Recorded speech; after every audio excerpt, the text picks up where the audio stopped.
문재인 정부 경제정책을 이끄는 두 사람이 있습니다. 김동연 경제부총리와 장하성 청와대 정책실장입니다. 장 실장은 소득주도 성장의 아이콘으로, 김 부총리는 혁신성장의 지휘자라는 위상을 지녔습니다. 소득주도 성장과 혁신성장을 조화시켜 민생경제를 안정시켜야 할 임무가 두 사람 앞에 주어진 겁니다. 하지만 문재인 정부 출범 이후 두 사람의 엇박자 논란은 끊이지 않았습니다. 김현장 리스크라는 신조어마저 등장했습니다. 두 사람의 불화 내지 갈등설이 오히려 경제에 리스크로 작용한다는 시장의 반응이었습니다. 그럼에도 두 사람 사이의 이상기류는 잦아들기는커녕 날이 갈수록 두드러졌습니다. 고용지표에 빨간불이 켜지면서 원인과 해법을 놓고 두 사람이 이견을 드러낸 겁니다. 취업자 수 증가폭이 석 달째 10만 명대를 기록했던 지난 5월, 두 사람은 최저임금 인상이 고용 악화에 미친 영향을 두고 다른 진단을 내놓았습니다.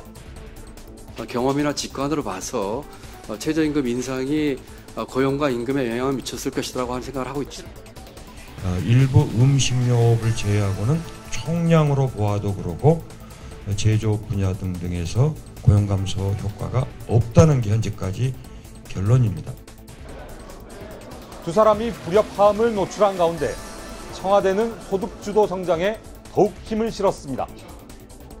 문재인 대통령은 5월 31일 국가재정전략회의에서 소득주도 성장이 실패했다는 진단을 내리는 것은 성급하다고 강조했습니다.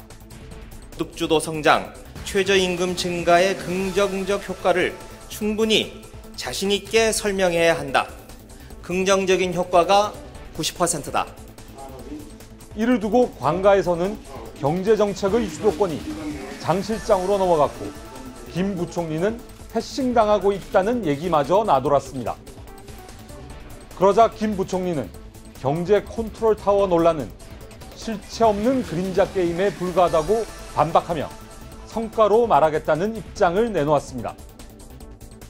이후 김 부총리와 장 실장은 불협화음으로 해석될 만한 발언을 자제했지만 두 사람의 갈등설은 외곽에서 확대 재생산됐습니다. 김 부총리의 삼성전자 방문을 둘러싼 언론 보도, 박원석 전 정의당 의원의 페이스북 글이 불쏘시개가 된 겁니다. 이달 6일 김 부총리의 삼성 방문에 대해 일부 언론은 청와대 소식통을 출처로 해서 다음과 같이 보도했습니다. 재벌의 투자 고용을 구걸하는 듯한 모습을 보이는 것은 바람직하지 않다는 우려를 전달했다는 겁니다. 청와대는 사실무근이라고 진화에 나섰지만 정치권을 중심으로 구걸 발언의 배경에는 두 사람의 입장차가 자리 잡고 있다는 해석이 나왔습니다. 박원석 전 의원의 페이스북 글은 논란을 더욱 키웠습니다. 청와대 관계자를 만났는데 정부가 대통령 말도 안 듣는다는 예상외의 답변을 들었다는 겁니다. 이 글을 두고 갈등설의 당사자가 김 부총리와 장 실장이 아니냐는 관측도 나왔지만 청와대는 또다시 완전히 틀린 추측이라고 선을 그었습니다. 잠잠하던가 싶던 두 사람의 갈등설은 고용 쇼크를 계기로 또 불거졌습니다. 당정청은 7월 취업자 증가폭이 5천 명에 그치자 지난 일요일 긴급회의를 소집했습니다. 두 사람은 다시 엇갈린 진단을 내놓았습니다. 김 부총리는 필요시 경제정책 수정을 검토하겠다고 했지만 장 실장은 소득주도 성장이 곧 성과를 낼 것이라고 예상한 겁니다. 두 사람의 엇박자가 노출되자 문 대통령은 직접 경고의 메시지를 내놓았습니다.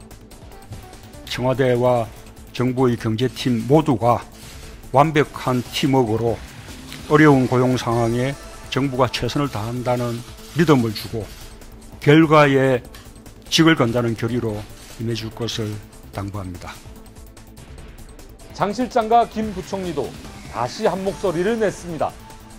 성장과 혁신성장의 두 축을 조화롭게 보고 이것이 선택의 문제가 아니라 같이 가야지 매우 현재까지는 호흡을 잘 맞추고 있다. 이렇게 제가 아주 자신 있게 말씀드리겠습니다. 갈등설을 봉합한 김 부총리와 장 실장. 여건은 두 사람을 소득주도 성장과 혁신 성장을 이끄는 두 바퀴로 묘사합니다. 다시 말해 한쪽 바퀴가 이탈하면 다른 바퀴가 굴러갈 수 없고 결국 대한민국 경제라는 수레마저 멈춰버리는 구조라는 겁니다. 두 사람은 최근 국회에서 경제정책 결과에 대해 책임을 지겠다는 각오를 공개적으로 밝혔습니다. 싫든 좋든 한 배에 올라탔고 경제 성적표에 따라 진퇴를 결정해야 하는 공동 운명체로 묶이게 된 겁니다. 경제와 민생 안정을 위해서라도 두 사람의 갈등설이 더는 불거지지 않기를 기대해 봅니다. 지금까지 여의도 풍향기였습니다.